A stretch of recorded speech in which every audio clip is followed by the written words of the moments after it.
गुरुर्ब्रह्मा गुरुर्विष्णुः गुरुर्देवो महेश्वरः गुरु साक्षात् परब्रह्म तस्मै श्री गुरवे नमः. तस्मै श्री गुरवे नमः. नमस्कार. आज सगळ्यांना दिवाळीच्या शुभेच्छा. आजची तारीख आहे 1/1/1 आणि आज आपण 14व्या अध्यायाच्या 20व्या श्लोकापासून सुरू करणार आहे. मागच्या वेळेस आपण 16, 17, 18, 19 असे 4 श्लोक बघितले होते आणि यावेळेस आपण बघणार आहे 20 आणि त्याच्या पुढे. So I will close all of my other windows. I will keep only our cheat sheet and nothing else, and we'll go from there. ठीक आहे. So let me share my screen. पहिले आपण बघणार आहे प्रभुपाद आपल्याला काय सांगतात ते, त्याच्यानंतर आपण पुढे जाऊ.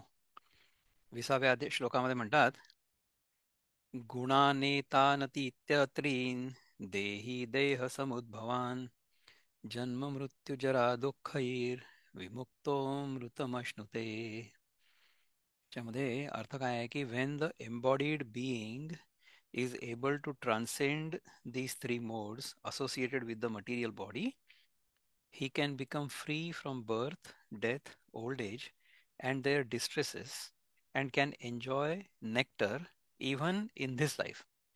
म्हणजे या जीवनात देखील तुम्हाला जो स्वर्ग सुखाचा आनंद आहे किंवा विदेह मुक्तीचा आनंद आहे तो तुम्हाला या जीवनातच मिळेल. म्हणजे तुम्ही जीवनमुक्त व्हाल.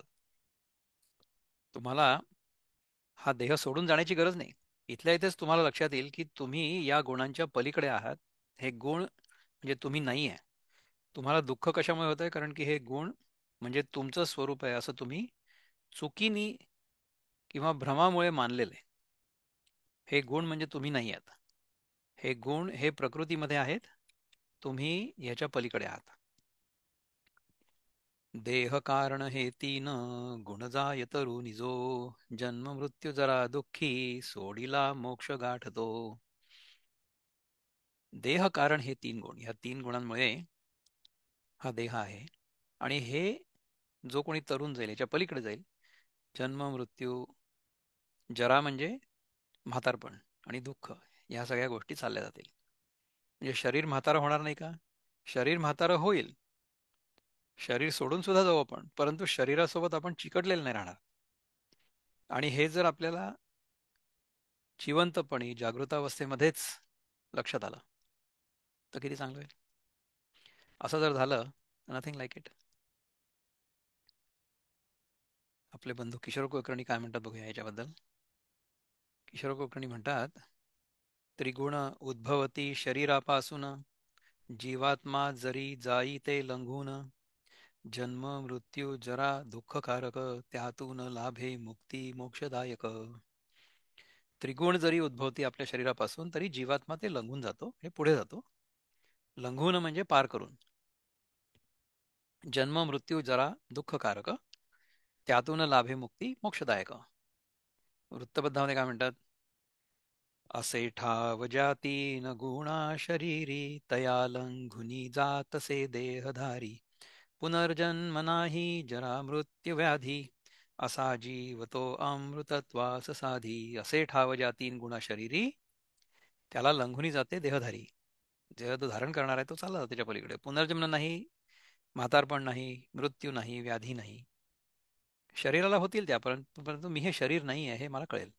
असा जीव जो आहे तो अमृतत्वाचं साधी, म्हणजे ते साध्य होईल त्याला. आता ज्ञानेश्वर महाराज काय म्हणतात बघूया. 20वा श्लोक आहे ना.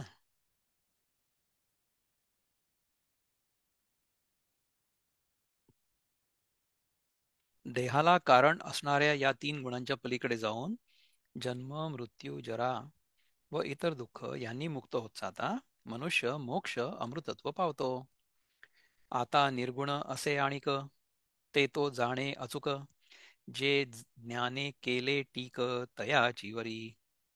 आता निर्गुण म्हणून आणखी जे आहे ते तो बिनचूक जाणतो. कारण की ज्ञानाने आपलं राहण्याचं ठिकाण त्याच्याच ठिकाणी केलेलं आहे. म्हणजे our awareness is now situated in the pure consciousness. It is no longer situated in the mind or in the body. म्हणजे हा देह मी नाहीये आणि हा जीव देखील मी नाहीये हे मला कळलेलं आहे. आणि जे माझं शुद्ध चैतन्य स्वरूप आत्मस्वरूप आहे त्याच्यामध्ये मी स्थित आहे. किंबहुना पंडुसुता ऐसी तो माझी सत्ता, पावे जैसी सरिता सिंधुत वगा. फार काय सांगावं अर्जुना, जशी नदी समुद्रपणाला पावते त्याप्रमाणे असा तो पुरुष माझी सत्ता पावतो. ज्याप्रमाणे नदी समुद्राला मिळाल्यानंतर नदी नदी राहतच नाही ना. पण नदी म्हणजे नदी कशी होती? नदी म्हणजे पाणीच होतं ना. समुद्र म्हणजे पाणीच आहे. तर हा जीव जो आहे तो ईश्वराला जाऊन मिळतो. परंतु जीव आणि ईश्वर ह्या दोन्ही गोष्टी आहेत काय? त्या खऱ्या पाणीच आहेत, म्हणजे शुद्ध चैतन्यच आहे. जेव्हा ते समुद्रासारखं दिसतं तेव्हा आपण त्याला ईश्वर म्हणतो. जेव्हा ते नदीसारखं दिसतं तेव्हा त्याला आपण जीव म्हणतो. किंवा लाट असते समुद्रावरची तेव्हा आपण त्याला जीव म्हणतो. तर पाणीच समुद्राच्या रूपाने, लाटेच्या रूपाने, नदीच्या रूपाने प्रगट होत आहे. पण आहे ते पाणीच. सो शुद्ध चैतन्य प्रगट होत आहे ईश्वराच्या रूपाने, जीवाच्या रूपाने आणि जगताच्या रूपाने. परंतु आहे ते शुद्ध चैतन्यच. ठीक आहे. नळिकेवरून उठला जैसा शुक शाखे बैसला, तैसा मूळ अहंते वेढला तो मी म्हणोनी. जसा राघू म्हणजे पोपट नळिकेवरून उठून मोकळेपणे झाडाच्या फांदीवर बसावा, तसा तो देहाहंता सोडून स्वरूप म्हणजे ब्रह्म हेच मी आहे म्हणून तो स्वरूप अहंतेने वेष्टीला गेला. आता हे जरा समजणं कठीण आहे. जेव्हा पोपटाला पकडतात ना, तर जो पोपट पकडण्यासाठी एक सापळा लावतात, तो कसा असतो माहिती आहे का? तो एका दांडीवर एक नळी लावतात. ठीक आहे. तर त्या नळीवर जेव्हा पोपट बसतो तेव्हा ती नळी फिरते आणि मग तो पोपट उलटा लटकतो. मग तो त्याला धरून ठेवतो. त्याला असं वाटतं की समजा आपण ही नळी सोडली तर आपण पडून जाऊ. याला म्हणतात भय सापळा. हे असंच आपलंही होतं. ह्या जगाला आपण धरून ठेवलेलं आहे. आपल्याला असं वाटतं की हे जग जर आपण सोडून दिलं तर आपण मरून जाऊ, म्हणून आपण याला धरून ठेवतो. रेस्पिरेटर लावतो, रेस्पिरेटर. हा देह जाऊ नये म्हणून धरून ठेवायचं त्याला. रेस्पिरेटर जेव्हा नव्हतं तेव्हा काय होतं? तेव्हा देह सोडावा लागायचा ना. आणि आता समजा रेस्पिरेटर आहे तर आपण किती दिवस धरून ठेवू त्याला? आपण अनेक अशा चमत्कारिक गोष्टी ऐकतो की अमुक अमुक आम्ही काहीतरी केलं आणि त्याच्यामुळे आपलं मरण टळलं. फार छान आहे. परंतु ते परमनंटली टळू शकतं का? आजचं मरण आपण उद्यावर ढकलू. याचा अर्थ हा नाही की आता आपण जाऊन आत्महत्या करू. असं नाही करायचं आपल्याला. पण निसर्गाच्या नियमांप्रमाणे जे जेव्हा व्हायला पाहिजे तेव्हा ते होऊ द्या ना. त्याच्यामध्ये आपण उगीचच्या उगीच इंटरफिअर काय करायचं? ते जर आपण नाही केलं, निसर्गाच्या नियमांप्रमाणे राहिलो, तर निसर्ग जोपर्यंत आपल्याला चांगलं ठेवणार आहे तोपर्यंत ठेवा. नंतर सोडून द्या हा देह. माझे दोन्ही आजोबा जे होते ना, आईचे वडील आणि वडिलांचे वडील, दोघांनीही जेव्हा त्यांना असं लक्षात आलं की आता हा देह नाही टिकू शकत, तेव्हा त्यांनी खाणं पिणं सोडून दिलं. त्याला म्हणतात प्रायोपवेशन. आणि मग ते सहजपणे आपला देह सोडून चालले गेले. कारण की त्यांना लक्षात आलं की आता हा देह नाही राहू शकत. तर अशा प्रकारे देह सहजपणे सुटला पाहिजे. देह मी नाहीये हे जर कळलं तर आत्ता सुटलं तरी काय फरक पडतो? मी तर कुठे जाणार नाहीये. देह माझ्या जाणीवेत आहे. केव्हा? आज सकाळपासून. झोपेमध्ये कुठे होता? आपण झोपतो तेव्हा आपला देह आपल्या जाणीवेत नसतो. ह्याचा अर्थ काय की आपली जी जाणीव आहे ती फंडामेंटल आहे, ती मूलभूत आहे. त्याच्यामध्ये देहाची जाणीव येते आणि जाते, जगाची जाणीव येते आणि जाते. मी कुठे नाही जात. हे जर लक्षात आलं तर देह जाओ अथवा राहो. तर तो सापळा जो आहे तो सोडून पोपट समजा फांदीवर जाऊन बसला, तो जीवनमुक्त आहे. म्हणजे काय आहे की आपल्याला या जगाबद्दल आपल्या मनातलं जे आकर्षण आहे ते फक्त सोडून द्यायचं. आसक्ती जी सोडून द्यायची. ती कशी सुटेल? जर हे जग जसं दिसतंय तसं नाही आहे, म्हणजे माझ्या सुखाचं साधन नाही आहे, ह्याच्यापासून मला जेवढी आवश्यकता आहे तेवढं मी घेणार आहे आणि चांगलं राहणार आहे. म्हणजे I am not going to live like a pauper. I will live well. But I will not be attach to it. अशा प्रकारे राहायला पाहिजे. भय सापळा. तसा तो देहाहंता सोडून स्वरूप म्हणजे ब्रह्म हेच मी आहे म्हणून तो स्वरूप अहंतेने वेष्टीला गेला. आता हे पण तसं समजायला कठीण आहे. देहाहंता सोडून म्हणजे देह म्हणजे मीच आहे ही अहंता सोडून. अहंता म्हणजे मीच हे आहे असा भ्रम. अहंता is the ego that I am this body. ह्याला म्हणतात अहंता. हा देह माझा आहे असं वाटणं म्हणजे ममता, आणि हा देह म्हणजेच मी आहे याला म्हणतात अहंता. तर ही देहाहंता सोडून ते ब्रह्म म्हणजेच मी आहे म्हणजे that pure awareness I am, ह्या अहंतेने तो वेष्टीला गेला. वेष्टीला गेला म्हणजे कव्हर्ड बाय इट. वेष्टन म्हणजे कव्हर. तर अशा प्रकारे ज्या क्षणी हे लक्षात येतं की अहम ब्रह्मास्मी, त्या क्षणी अहंता उरतच नाही. त्यामुळे अहम ब्रह्मास्मी असं आपण म्हणू नाही शकत कोणाला. अहम ब्रह्मास्मी असं जर मी म्हटलं की मी ब्रह्म आहे, मला ह्याचा अनुभव आलेला आहे, तुम्हाला काही माहित नाही, तर ह्याचा अर्थ आपल्याला काहीच कळलं नाही.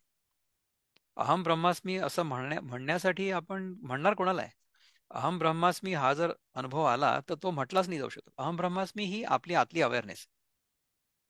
बोलताना आपण काय म्हणू? बोलताना आपण म्हणू तत्वमसी. You R that. सो तत्वमसी हे जे महावाक्य आहे ना, that is more appropriate while we are talking to each other. अहम ब्रह्मास्मी हा आपला आतला अनुभव आहे. त्या अनुभवात जो राहील तो अहम ब्रह्मास्मी असं म्हणणारच नाही.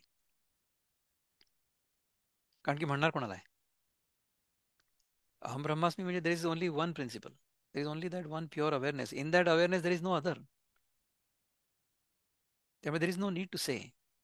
Not only no need to say, but if you feel the need to say then you are not there. सांगणार कोणाला आहे? त्यामुळे अहम ब्रह्मास्मी हा आतला अनुभव आहे. तत्वमसी हे महावाक्य आहे. अहम ब्रह्मास्मी हे पण महावाक्य आहे, परंतु हा आतला अनुभव आहे. आपण कोणाला सांगू नाही शकत. आपण जर कोणाला म्हटलं ना की अहम ब्रह्मास्मी, तर मग समजायला पाहिजे की we are not there yet. So let's not do that.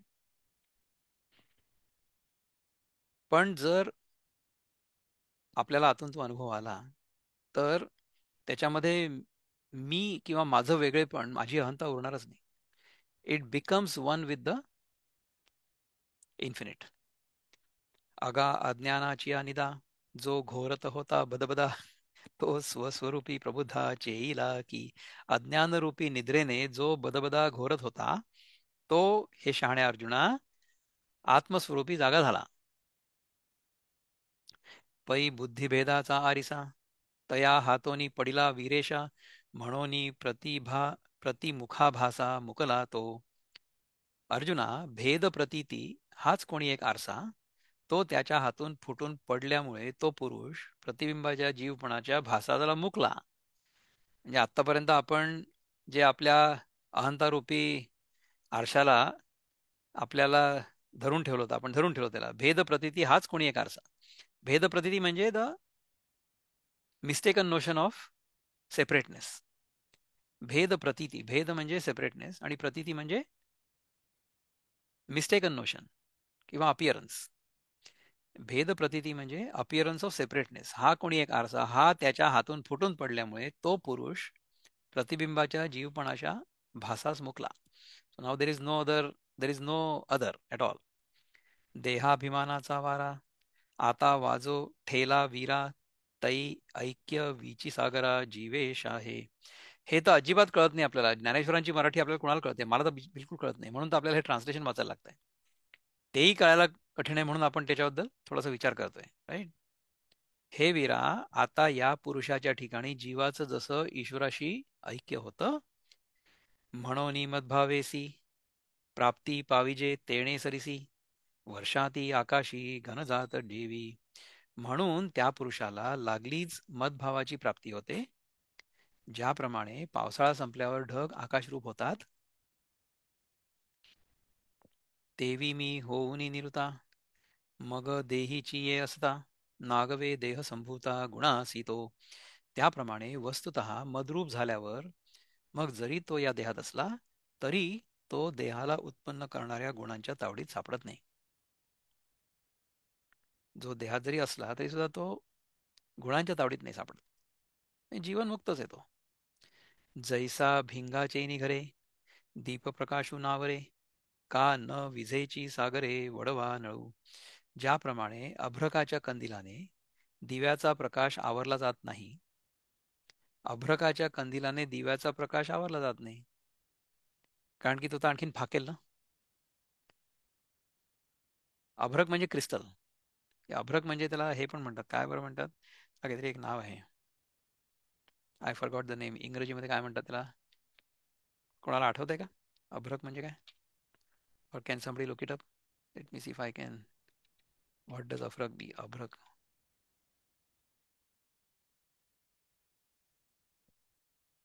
Abrak ne Abrak पाहिजे ABH. Abrak is a mineral compound that contains aluminum, calcium, magnesium, potassium, silicon. Also हा मायका मायका, त्याला मायका म्हणतात. अभ्रक म्हणजे मायका. तर त्यांनी काय होईल, अभ्रकाच्या कंदिलाने दिव्याचा प्रकाश आवरला जात नाही, कारण की it will get reflected further. तैसा आला गेला गुणांचा, बोधू न मिळे तयाचा, तो देही जैसा व्योमीचा चंद्र जळी. त्याप्रमाणे गुणांच्या येण्या जाण्याने त्याचा बोध मळत नाही. जसा आकाशातील चंद्र जळात असतो, परंतु तसा तो देहात असतो. म्हणजे हा जो पुरुष असतो, जसा चंद्र, आकाशातला चंद्र आपल्याला पाण्यामध्ये रिफ्लेक्ट करून दिसतो ना, तसा हा जो स्वस्वरूपामध्ये स्थित आहे तो या देहात राहतो, just as a reflection, and it observes it. म्हणजे आपला जो जीवभाव आहे ना, तो देखील आपण ऑब्झर्व करू शकतो ना, नाही? तर तशा प्रकारे जर आपण राहिलो, तर जीवनमुक्त कसा असतो ते आपल्याला कळेल. हं?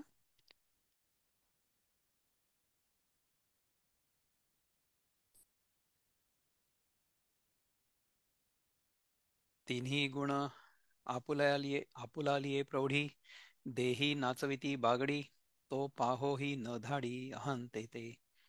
तिन्ही गुण आपापल्या सामर्थ्याने देहामध्ये नाना प्रकारच्या चेष्टा करतात, पण तो आपल्या अहंतेला त्या चेष्टा पाहण्यासाठी पाठवत नाही.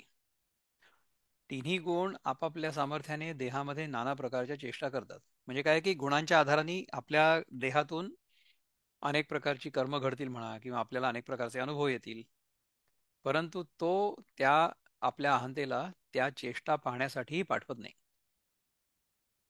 So he will not even be bothered by all the happenings in the body or in the mind because of the gunas. हा ठायवरी नेहटोनी ठेला अंतरी, आता काय वर्ते शरीरी हेही नेणे. इथेपर्यंत तो अंतःकरणात निश्चयाचा जोर करून राहिलेला आहे. आता शरीराला किंवा शरीराच्या ठिकाणी काय घडतंय हे तो काही जाणत नाही. So he is in pure awareness of his own self. He is beyond the guna, he is gunatit, आणि he doesn't even bother what is happening with the gunas in the body. त्याकडे लक्षच नाही त्याचं. म्हणजे तो समाधीमध्ये पोहोचलेला आहे. म्हणजे even while he is awake, he is in a state of samadhi, he is in a state of trance, he has transcended the gunas.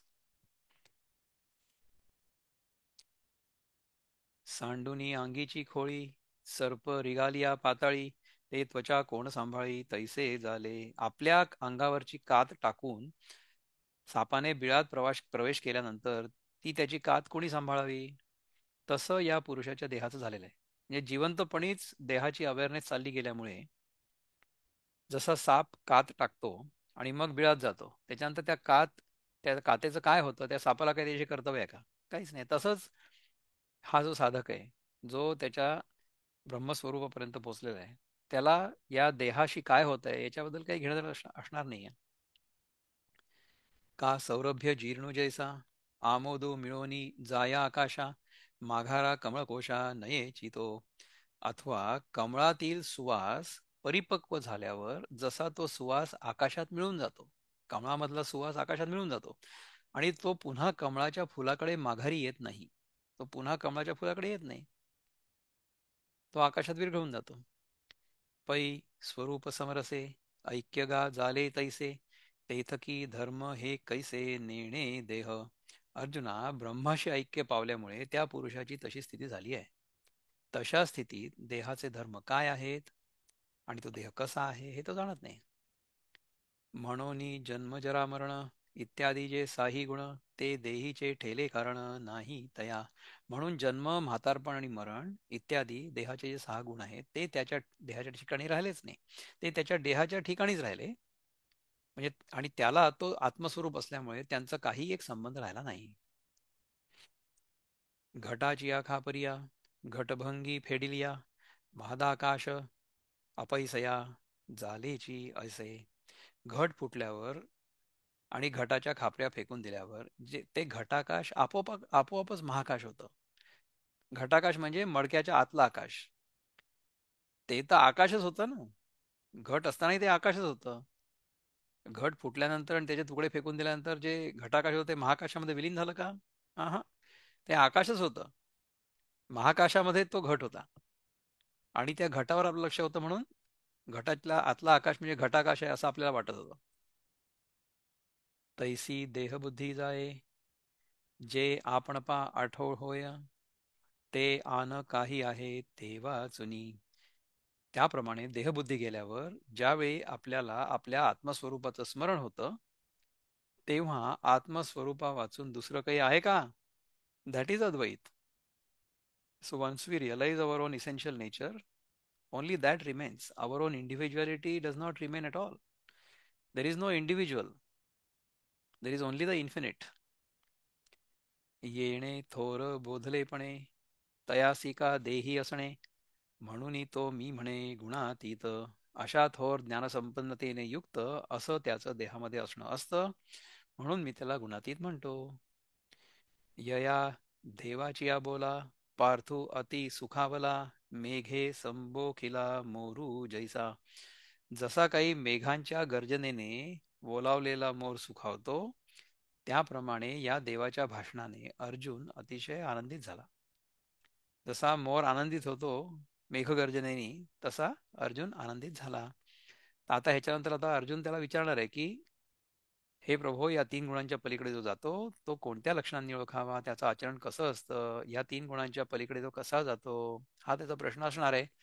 पण त्याच्या आधी आता आपण जेवढं वाचलं, व्हॉट एव्हर वी कॉन्टेम्प्लेटेड अंटिल नाव, ह्याच्याबद्दल तुम्हाला काही बोलायचंय? कसा तो 3 गुणांच्या पलीकडे जातो? कोणीतरी अनम्यूट केलेलं दिसतंय. समीरजी बोला. येस, गो हेड. इथं भोंबाबोंब ऐकू येईल ना, कारण का ते सगळं फटाकडे जातं. हरकत नाही, गो हेड. कंटिन्युईंग ते पूर्वीचा एक प्रश्न आहे की बाबांना खूप दुःख व्हायचं की मी अमेरिकेला जाऊ नाही शकलो. बाकी त्यांच्या ओळखीचे सगळे जे होते त्यांची मुलं गेली अमेरिकेला, आणि आता मी इथंच बसलोय, बाहेरून भाजी आणतो, आई शिजवते, खातो आणि बसून राहतो. याच्यामध्ये पण अद्वैत असं काही म्हणत नाही की you have to be ambitious आणि यू आर नॉट अम्बिशियस, म्हणजे तुझ्यामध्ये काही कमीपणा आहे सारखं बाबांना वाटायचं की त्यांना कमीपणा वाटायचा आणि त्यांना वाटायचं म्हणून मला पण वाटायचं. ओके, तर व्हॉट मग डज आता Advaita say about ambition? what does Advaita say about ambition? Advaita does not stop you from being ambitious at all. Advaita tells you that even if you achieve your ambition, that ambition is not going to ultimately give you the permanent peace or happiness. That is all Advaita says. Advaita says ki you should, of course, pursue all your ambitions. Advaita never tells you not to pursue worldly things. Advaita says that even if you pursue worldly things, you will realize at some point that they will not give you permanent and lasting joy or happiness. Vijayji, आपण काही बोललो होता? हा, माझं असं म्हणणं होतं की अहम ब्रह्मास्मी जर म्हणता येत नसेल तर मग ते आहे कशासाठी? अहम ब्रह्मास्मी हा आपला आंतरिक अनुभव आहे. म्हणजे हा अनुभव ऋषीला स्वतः आला म्हणून ऋषीने फक्त तो लिहून ठेवला. परंतु आपण व्यवहारामध्ये समजा एकमेकांना सांगत सुटलो की तुम्हाला माहिती नाही बरं का मी ब्रह्म आहे, तुम्हाला नसेल झाला नाही, अनुभव तो, व्यवहारात पण मला कुठल्याच आहे गोष्टी असं सांगू समजा मी शकत नाही. म्हटलं. काय हे म्हटलं? तर आहेच आहे. व्यवहारात आपण या गोष्टी सांगू शकत नाही. नाही ना, व्यवहारामध्ये व्यवहार जसा करायला पाहिजे तसंच करायला पाहिजे. करेक्ट. व्यवहारामध्ये आपण काय म्हणतो बघा, व्यवहारामध्ये आपण एकमेकांचे बंधू भगिनी आहोत. कारण की आपले आई वडील एकच आहेत. आई आपली प्रकृती आहे आणि वडील म्हणजे पुरुष आहे. व्यवहारामध्ये आपण एकमेकांचे बांधव आहोत. परंतु अहम ब्रह्मास्मी हा आंतरिक अनुभव आहे, जो आपण कोणाला सांगू नाही शकत. कोणाला सांगू नाही शकत म्हणण्यापेक्षा कोणाला सांगतो म्हटलं तर मग then समोरच्याला आपण सत्य असं मानलं ना, मग ते अद्वैतापासून दूर गेलो आपण. आपलं हे जे सगळं संभाषण सुरू आहे, आपला हा चिंतनाचा वर्ग सुरू आहे, हे सगळं द्वैतामध्ये सुरू आहे. अद्वैत हा आंतरिक अनुभव आहे. अद्वैत हा अनुभव आपल्याला आपल्या आतून अनुभवायचा आहे, परंतु तो शब्दांमध्ये प्रगट नाही केला जाऊ शकत. आपला आंतरिक अनुभव आपण कधीच पूर्णपणे शब्दांमध्ये प्रगट नाही करू शकत. कुठलाही अनुभव, अगदी साधा साधा अनुभव सुद्धा. काय म्हटलं ताई? पण मग तो आलाय हे कसं कळायचं? तो आलाय हे कसं कळायचं? त्या अनुभवामध्येच आपण नेहमी असतो, परंतु तो अनुभव म्हणजे तोच आहे हे आपल्याला कळत नाही. अच्छा. असं आहे. कसं असतं पहा, की आपण शुद्ध चैतन्याच्या आधारावरच सगळे व्यवहार करतो. आपण जर चेतन नसलो तर आपण कुठलाच व्यवहार नाही करू शकणार ना. व्यवहार जो आहे तो शुद्ध चैतन्यावरच आधारित आहे. पण ते आपलं खरं स्वरूप आहे याची जाणीव आपल्याला नसते. आपल्याला असं वाटतं की हा देह म्हणजे आपण आहोत. आपल्याला असं वाटतं की हा जीव म्हणजे इंडिव्हिज्युअल डुअर हा मी आहे, असं असं असं आपल्याला वाटतं. That is the mistaken notion. So we have to get rid of that mistaken notion, and that can happen only through study. Once that happens, अगदी एका क्षणासाठी जरी आपल्याला तो अनुभव आला ना, तरी सुद्धा नंतर मग त्याची जाणीव जात नाही. You have to only understand it once. एकदाच फक्त कळावं लागतं. असं आहे. अजूनही तुम्हाला काही शंका वाटते का? ओके. नाही, ठीक आहे. हं? नाही, नाही ते हे मला काय ऍक्च्युली कसं आहे माहिती आहे का, की समजणं ना, आतून ते लक्षात येणं, समजणं, याच्यासाठी खूप जास्त चित्तशुद्धी होण्याची गरज आहे. So if we are not getting it yet, then we have to work on chittashuddhi. आणि माझ्या असं लक्षात आलं की चित्तशुद्धीसाठी आहारशुद्धी आवश्यक आहे, म्हणून मी आहारशुद्धी आणि चित्तशुद्धी दोन्हीच्या बद्दल बोलत असतो नेहमी. ते करत राहा, एखाद दिवशी केव्हा तरी ते क्लिक होईल आतनं. बोला किशोर दादा. ते विवेकानंदने म्हणलं ना की everybody is potentially divine. Absolutely. आणि हे तर आपल्याला शिकायचंय म्हणजे. ऍब्सोल्युटली. आपल्याला फक्त आपल्या स्वतःच्या डिव्हिनिटी बद्दल बोध नाहीये. आपल्याला असं वाटतं की अरे हा छोटासा देह मी आहे, हा छोटासा जीव मी आहे, असं आपल्याला वाटत राहतं. तर जोपर्यंत आपल्याला असं वाटत असतं की हा देह मी आहे, तोपर्यंत सेवा करा. देहबुद्ध्या तुझा असोस मी, आणि जीवबुद्ध्या तुदंशकः. म्हणजे जीवबुद्धी समजा असली तसं समजा की आपण भगवंताचा एक अंश आहोत. परंतु आत्मबुद्ध्या त्वमेव वाहम इति मे निश्चितामती. तर आत्मबुद्ध्या आपण आणि राम एकरूपच आहोत. हे हनुमंताचं वाक्य आहे. हनुमंताला जेव्हा रामाने विचारलं की तुझं माझ्याबद्दलचं काय मत आहे, तेव्हाच त्यांनी सांगितलं की देहबुद्ध्या मी तुझा दास आहे, मी तुझी सेवा करणार. जीवबुद्ध्या मी तुझा अंश आहे, आणि आत्मबुद्ध्या तू आणि मी एकच आहोत. आपण काही वेगळे नाही आहोत. If we understand this, then at these three levels, we have to behave accordingly. So while we are in this world, with the body we should serve. With the mind, as a jeev, we should be devoted to the Lord. आणि आत्मबुद्ध्या ही यातून awareness पाहिजे की हा हे सगळं नाटक सुरू आहे. म्हणजे हा जो छोटासा जीव आहे तो साधना करतोय, उपासना करतोय. जोपर्यंत आपल्याला असं वाटत असतं की हा मी आहे, तोपर्यंत आपण ती उपासना करणं जरुरी आहे. परंतु जेव्हा असं लक्षात येईल आतून की हा जो जीव आहे हा देखील तितकाच मिथ्या आहे जितका ईश्वर मिथ्या आहे, at that time the natak will continue, but your awareness of your own being will never go away. That is jivanmukt. तो तो गुणांच्या पलीकडे आहे. Let us see what Arjun says next. Arjun हा प्रश्न विचारतोय बघा आता. संस्कृत मध्ये बघू पहिले प्रभुपाद काय म्हणतात. अर्जुन उवाच कैर्लिङ्गे स्त्रीगुणानेतानतीतो भवति प्रभो किमाचारः कथं स्त्रीन् गुणान्नतिवर्तते. Arjuna inquired, O my dear Lord, by which symptoms is one known who is transcendental to these three modes? What is his behavior? And how does he transcend the modes of nature? Arjun म्हणाला, त्रिगुणातीत जो देवा त्याचे लक्षण काय ते, वागणूक कशी त्याची कसा तो गुण निस्तरे. ईश्वरजी म्हणतात,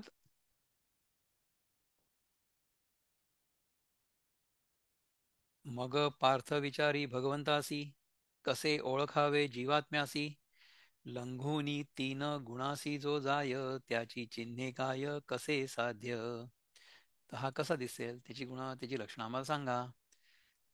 अर्जुन म्हणाला, तरुणी त्रिगुणा जयाने हि जावे, तयासी जगिया कसे ओळखावे, कशी लक्षणे आणि चिन्हे हि दृश्य, कसा लंघुनी गुण तिन्ही जाय. त्याची लक्षणं काय आहेत ते आम्हाला प्लीज सांग, हा प्रश्न आहे. So will try to understand the question today. आज आपण प्रश्न समजून घ्यायचा प्रयत्न करू आणि मग ती लक्षणं जी आहे ती पुढच्या आजपासून सुरू करू. कैर्लिंगे स्त्रीन् गुणान् नेरतानतीतो भवति प्रभो. कैर्लिंगे स्त्रीन् गुणान् नेत. आता हे याच्यात बरोबर नाही का? Let me try to read that. I would love to read the Sanskrit once again. I think इथे त्याचं बरोबर लिहिलंय. कैर्लिंगे स्त्रीन् गुणानेतान् अतीतो भवति प्रभो, किमाचारः कथं चैत्रा त्रीन् गुणान् नतिवर्तते. त्रीन् गुणान् अतिवर्तते असं आहे.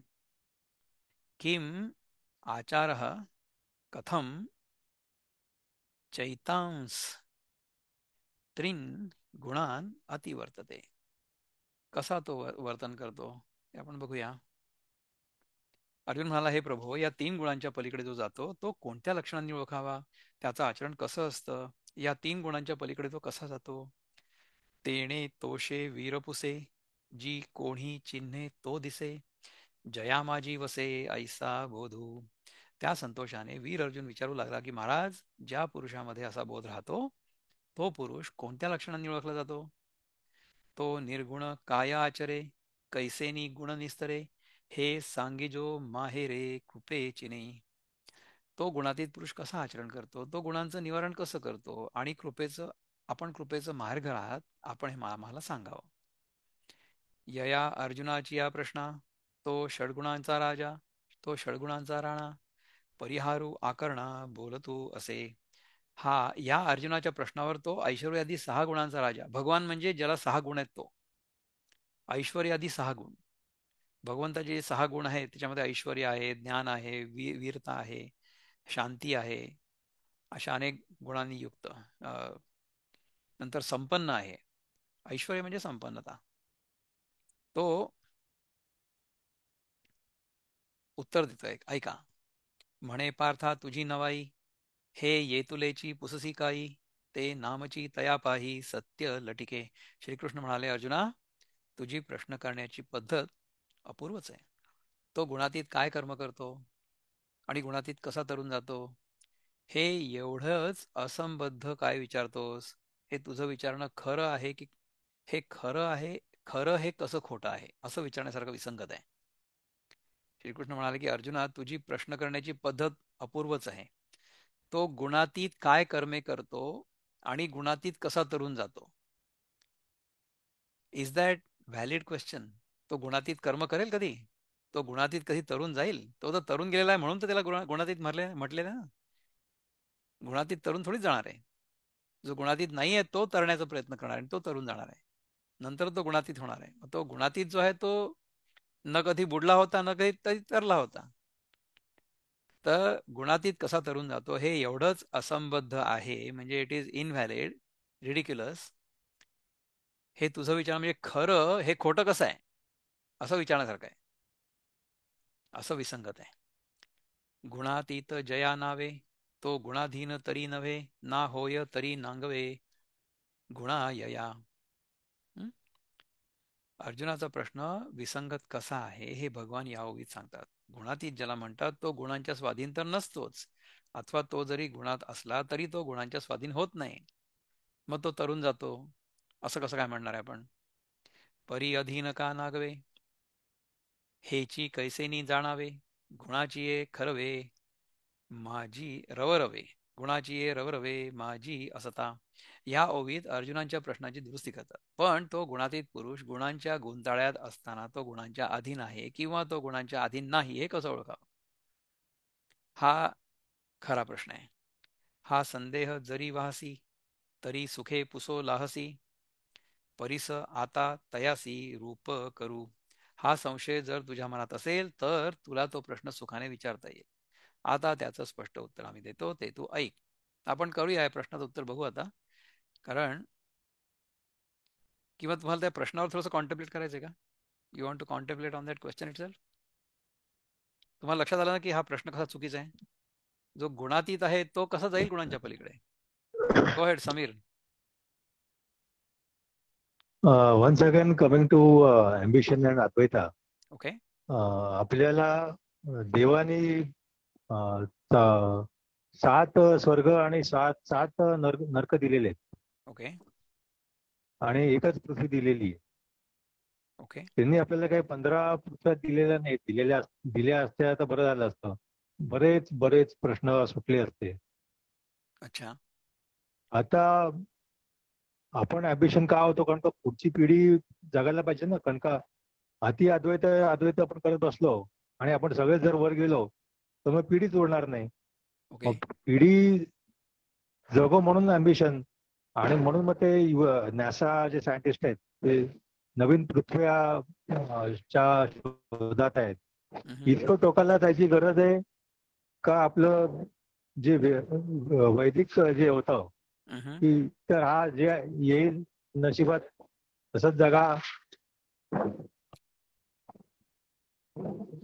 कसं आहे पहा कशाला की उगाच ॲम्बिशन जी आहे ना, ती ॲम्बिशन असणं चुकीचं नाही आहे असं आपल्याला अद्वैत सांगतो. नाही. आणि वन मोर क्वेश्चन की हा. ज्ञानेश्वर महाराज नी जेव्हा ज्ञानेश्वरी लिहिली, हा. So what was his intent की मनुष्याने पुढं कसंही करून जगावं, पृथ्वीवरती आपलं संसार पुढे टिकवावे, हा त्यांचा ऍडवाइस आहे, उद्देश आहे का? ते म्हणतात की जसं येईल तसं जगा, नाही जमलं तर मग तरी पण नामस्मरण करून जे पदरी येईल ते सुखाने तुम्ही हे करा, पत्करा. ज्ञानदेवांचं कारण का वेस्टर्न वर्ल्डचं ज्ञानदेवांचं जे एकदम गो हेड. हायली अम्बिशियस आहे आणि at any cost to materially survive. आणि आपलं जे ग्रंथ आहेत आणि हे याच्यामध्ये थोडं हे होतं, म्हणजे there's a क्लॅश. आपल्याला मटेरियली कसंही सर्व्हाइव्ह करायचं असं आपले ग्रंथ सांगत नाहीत. आपले ग्रंथ असे सांगतात की तुम्हाला या जगामध्ये देखील चांगलं राहता येणं शक्य आहे, चांगलं राहावं सगळ्यांनी, आणि चांगलं राहत असताना सुद्धा याच्यामध्ये अडकू नये, हे आपल्याला आपले ग्रंथ सांगतात. आपल्या ग्रंथांमध्ये असं कुठे लिहिलेलं नाही आहे की तुम्ही भिकाऱ्यासारखे राहा. हा, भिकाऱ्यासारखे नका नाही राहू, नाही, पण तुम्ही मग चांगले राहा. पिढीचं काय? पण what about the next in line successor, ते मुलं बाळ? मग कारण का त्यांना सर्व्हाइव्ह करायला पुन्हा पुन्हा मटेरियल पाहिजेच. हो, पण म्हणजे मग हा. आता आपण सगळं मटेरियल संपवून नको टाकायला ना. आपण सस्टेनेबल डेव्हलपमेंट का बरं राईट. बोलतो? आपण काय म्हणतो की आपण ज्या क्वालिटी ऑफ लाईफनी जगतो आहोत सध्या, ती क्वालिटी ऑफ लाईफ आपल्या पुढच्या जनरेशन्सना सुद्धा पॉसिबल झाली पाहिजे. तेवढंच जगायला हा पाहिजे ना आपण. So we should not live on a credit card आणि अवर फ्युचर जनरेशन्स हा. Will have to pay the debt, असं नको व्हायला. आपण या जन्मामध्ये चांगलं राहा, परंतु त्याच्यामध्ये अडकू नका. आपल्या नीड लेवलवर राहा, म्हणजे आपल्या जेवढ्या गरजा आहेत तेवढ्या भागवा, परंतु आपल्या गरजा वाढवू नका उगीच उगीच. आणि खूप वस्तू जर आपल्याजवळ राहिल्या, खूप इच्छा आपण पूर्ण केल्या, जगामध्ये खूप नाव कमवलं, तर त्याच्यामुळे आपण मोठे होऊ अशा प्रकारचा भ्रम नका पाळू. Okay, so let us live well but not be attach to it. Not be under the impression की त्याच्यामुळे मी सुखी होतोय. ठीक आहे. ओके, चला आपण पुढचं एक श्लोक बघू at least before we close for today. Let's go back into our sharing screen. Share screen here. गीताईमध्ये काय म्हणतात? ओके, आपल्याला हा 22वा श्लोक बघायचा ना आता. आपण तो श्लोकाचा प्रश्न तर ऐकला, अर्जुनाचा प्रश्न, की याची लक्षणं काय. आता ह्याच्यानंतर हे 22, 23, 24, 25 हे सगळेच्या सगळे एकाच वेळेस यांनी घेतलेले. 22, 23, 24, 25, 26, 27 हे 6 श्लोक आहेत बघा. आणखीन कोणाला काही या प्रश्नाबद्दल बोलायचं का? You want any clarification on the question? प्रश्न कळला ना आपल्याला? कसा चुकीने विचारला होता त्याने, की गुणातीत जो आहे तो कसा काय स्वतःला गुणांपेक्षा दूर ठेवू शकतो.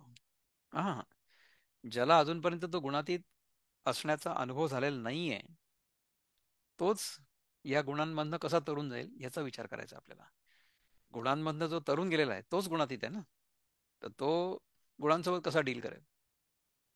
गुणातीत जो आहे तो गुणांशी इनडिफरंटली डील करेल. म्हणजे कसं की हे गुण जे आहेत ना, इनफॅक्ट ह्याच्या आधीच्या याच्यामध्ये तर भगवंतांनी सांगितलं की त्याच्याकडे त्याचं लक्ष पण जाणार नाही. म्हणजे he will not even be interested at all. He will not be interested in the gunas at all and how they interact. ह्याच्यामध्ये इंटरेस्टच नाही राहणार. मी विचारू काय? हा, गो हेड. गुणातीतचा हा अर्थ आहे का? म्हणजे the one who has all the gunas. No what no do no, you गुणातीत म्हणजे अतीत. अतीत म्हणजे त्या पलीकडे. Who has transcended the beyond the gunas, gunas? Beyond the gunas. हा, गुणातीत याचा अर्थ गुण अतीत. अतीत ओके. म्हणजे beyond. So somebody who has gone beyond the gunas, who has transcended the gunas, त्याला म्हणतात गुणातीत. मग आता काहीतरी बोललं, गुणातीतला काय कळत नाही. सो हाऊ नाही डू नाही यू? नाही, गुणातीत गुणांच्या पासून कसा तरुण जाईल असा प्रश्न होता ना. अर्जुनाने जो चुकीचा प्रश्न विचारला होता. हा. तर गुणातीत जो आहे, ही हॅज ऑलरेडी ट्रान्सेंडेड द गुणाज. तर तो कसा गुणांच्या पलीकडे जाईल? तो तर गुणांच्या पलीकडे ऑलरेडी आहेच. ओ, तो प्रश्न त्याचा. अच्छा अच्छा. हा, तर तर त्यांनी गुणातीत प्रश्न हा विचारला की जो गुणातीत आहे तो गुणांच्या पलीकडे किती? कसा जाईल. तर गुणातीत गुणांच्या पलीकडे कशाला जाईल? तो गुणांच्या पलीकडे गेलेला आहे म्हणूनच त्याला गुणातीत म्हटलं ना. तर तो he is not okay. Influence by gunas any more at all. That is why he is gunatit. So is gunatit is already not going to beyond. Do anything about the gunas at all. परंतु जो साधक आहे तो गुणांच्या पलीकडे कसा जाऊ शकतो? The one who is a jiva, he is going to do the efforts ना. The one who has realised his own infinite essential nature is no longer a Jeev. So the one who is Jivan Mukta, the one who is Gunatit, the one who has realized his own true self, is no longer affected by the gunas. त्यामुळे त्याला गुण तरून जाण्याचा काही प्रश्नच उद्भवत नाही. म्हणजे हे जे खोटं आहे ते खरं कसं आहे, किंवा हे जे खरं आहे ते खोटं कसं आहे, असा विचारण्यासारखा आहे प्रश्न तो. अच्छा So अच्छा that अच्छा. is what Dnyandev Maharaj explain, की हा, हम्म. अर्जुनाने जो प्रश्न विचारला ना तोच चुकीचा होता. म्हणून मग तो प्रश्न करेक्ट केला भगवंतानी. आणि आता तो सांगणार आहे की गुणातीतचं लक्षण काय. The okay. One who has transcended the hmm. Gunas. C, याच्या आधी आपण 2 लक्षणं बघितली होती. एक लक्षण होतं स्थितप्रज्ञाचं, तर दुसऱ्या अध्यायात बघितलं होतं, आठवतं? हम्म. हम्म. त्याचे 18 श्लोक होते. हम्म. करेक्ट. त्यानंतर आपण भक्ताची लक्षणं बघितली होती 12व्या अध्यायामध्ये. हम्म. आहे का? ते खरा भक्त कोण आहे तो. हम्म. त्यांनी विचारलं होतं की सगुण भक्ती आणि निर्गुण भक्ती याच्यामध्ये काय येस. अंतर आहे वगैरे. तर हम्म. त्याच्यामध्ये मग हम्म. भक्ताची लक्षणं सांगितली होती. आता येस. ही गुणातीताची लक्षणं या अध्यायात आहेत. तिन्ही ओके. गोष्टी ऍक्च्युली एकच आहेत. म्हणजे जो खरा कर्मयोगी आहे, खरा स्थितप्रज्ञ आहे, तोच खरा भक्त आहे आणि तोच खरा ज्ञानी आहे आणि तोच खरा गुणातीत आहे. परंतु it hmm. Has been explain through different points of view. So initially it was explain through the point of view of karma म्हणा, किंवा आत्मा आणि देह यांचं जे पृथक्करण आहे त्याच्यापासून समजावून सांगितलं होतं स्थितप्रज्ञ दुसऱ्या अध्यायामध्ये. त्याची तर अनेक लक्षणं सांगितली होती ना. त्याच्यामध्ये सांगितलं होतं की प्रजहाती यदा कामान सर्वान पार्थ मनोगतान आत्मन्येवात्मना तुष्टा स्थित प्रज्ञस्तुच्यते हे सांगितलं होतं तेव्हा. किंवा दुःखेषु अनुद्विग्न मना सुखेषु विगत स्पृहा वीतराग भय क्रोधा स्थित निर्मुनिरुच्यते हे सांगितलं होतं. या निशा सर्वभूतानां तस्यां जागृती संयमी यस्यां जागृती भूतानी सा निशा पश्यतो मुने हे सांगितलं होतं. एषा ब्राह्मी स्थिती पार्थ नैनां प्राप्य विमुह्यति स्थित्वा स्याम अंतकालेपि ब्रह्मनिर्वाणं पृच्छति हे सांगितलं होतं. आपूयमाणम अचलम प्रतिष्ठम अचल प्रतिष्ठम समुद्रमापा प्रविशन्ति यद्वत् तद्वत् कामायन प्रविशन्ति सर्वे सशांती मापनोती न कामकामी हे सांगितलं होतं. जसं समुद्रामध्ये गेल्यानंतर नद्या समुद्रवत होऊन जातात, त्याप्रमाणे इच्छा येतात आपल्या मनामध्ये, पण त्या इच्छा जिरून जातात. आपल्याला इच्छा मनावर प्रभाव करत नाहीत, असं होतं. हा स्थितप्रज्ञ.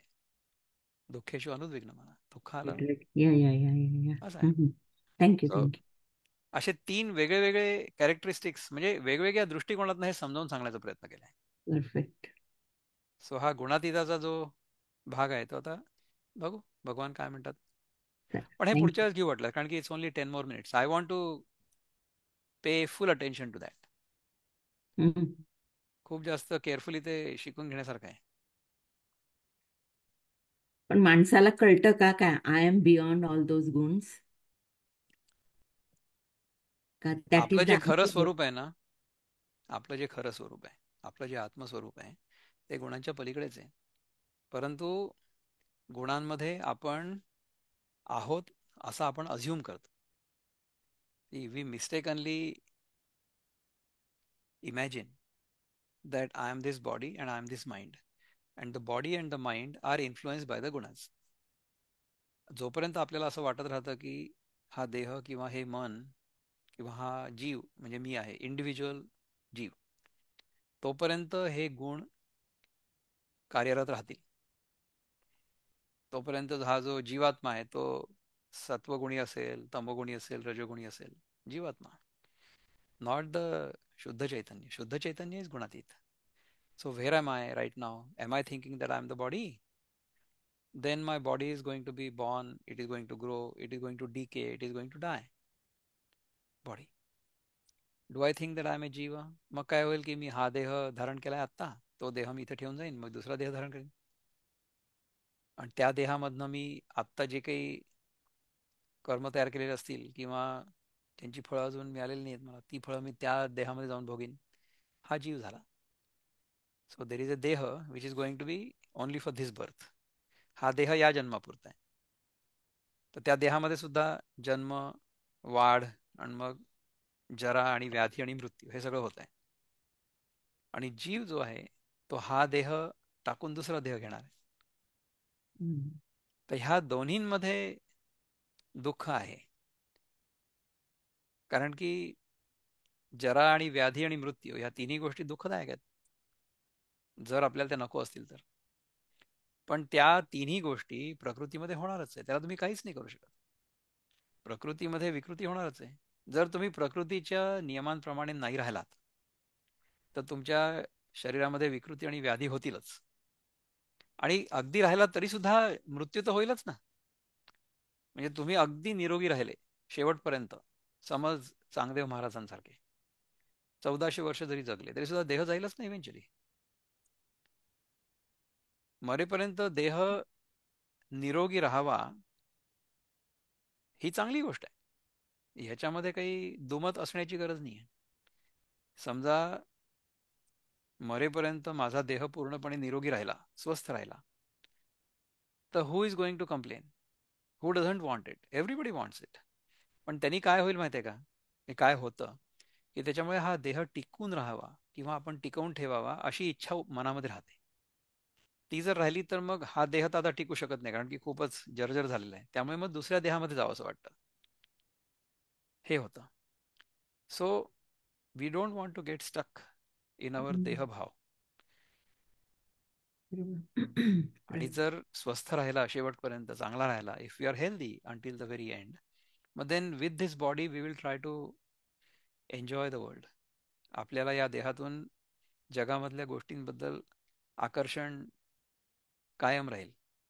जस्ट इमॅजिन, आपण हा प्रत्येकाने हा प्रश्न स्वतःशीच विचारायचा आणि उत्तर द्यायचं त्याचं, की समजा मी आत्ता पूर्णपणे तरुण झालो, म्हणजे आत्ता जे काही माझं वय असेल, समजा if I am in my 60s right now, suddenly I become 25 again.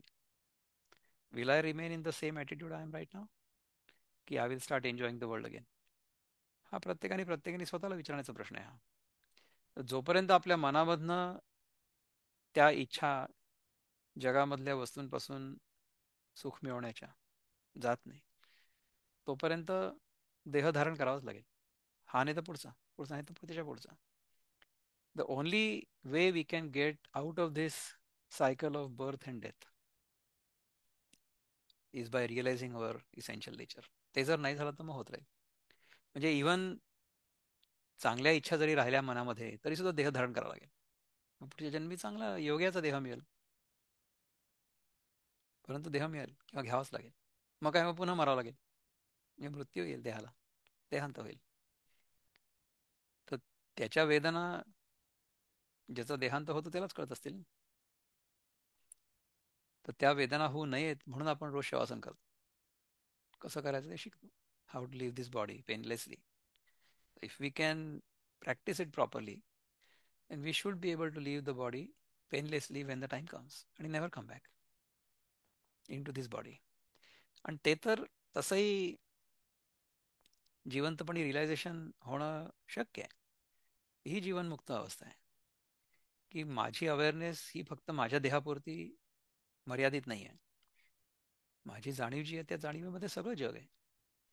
त्यामुळे ज्याप्रमाणे माझ्या देहावर मी प्रेम करतो किंवा माझं प्रेम आहे, त्याचप्रमाणे माझं प्रेम प्रत्येक जीवावर, प्रत्येक देहावर, प्रत्येक प्राणीमात्रावर, वृक्षवल्लींवर सुद्धा असेल.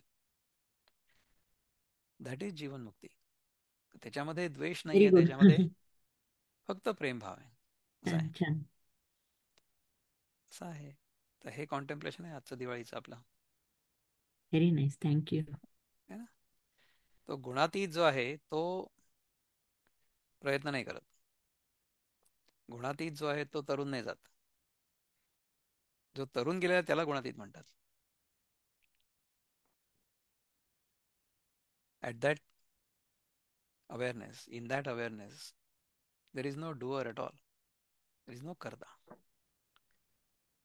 कर्ता भाव गळून पडणं म्हणजेच गुणातीतपणा आहे. मदन जी बोला. या. तर मला काय म्हणायचं होतं, एकदा हा, गुणातीत झाल्यानंतर मी गुणातीत झालोय सांगायलाही कोण नसतं आणि ऐकायलाही कोण नसतं. करेक्ट, ते स्वरूपच. एक्झॅक्टली. त्यामुळे म्हणजे मी एकदा गुणातीत झालोय की समजत असं काय नसतं. असं म्हणजे, मी गुणातीत प्रश्न झालोय मॅडम असं कुणाला वाटेल बघा. मी गुणातीत झालो आहे असं जीवाला वाटेल, जीवात्म्याला वाटेल, राईट.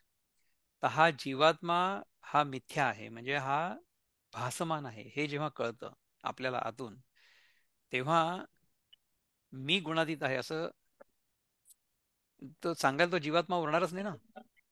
राहतच नाही हा, तिथं. ते स्वरूपातच विलीन झाल्यानंतर त्याला करेक्ट, स्वरूपाचं स्मरण असं काय राहतच नाही. स्मरण तरी कुणाला होणार? एक्झॅक्टली, ते स्मरण व्हायला दुसरं कोणी नसते, ते स्वरूपच असतं. बरोबर आहे, करेक्ट. छान, मस्त, छान वाटलं. पण आज पुष्कळ चिंतन झालं आपलं. पुढच्या वेळेसपासून आपण ते घेऊ. तर आता येत्या मंगळवारी कदाचित आपण भेटणार नाही, पण त्याच्या शुक्रवारी भेटू पुन्हा, ठीक आहे ना. तर मग आज आपण इथे चिंतन थांबवू आपलं. ओम पूर्णमद पूर्णमिदं पूर्णात् पूर्णमुदच्यते पूर्णस्य पूर्णमादाय पूर्णमेवावशिष्यते. ओम शांती शांती शांती. हरि ओम. श्री गुरुभ्यो नमः. हरि ओम. नमस्कार.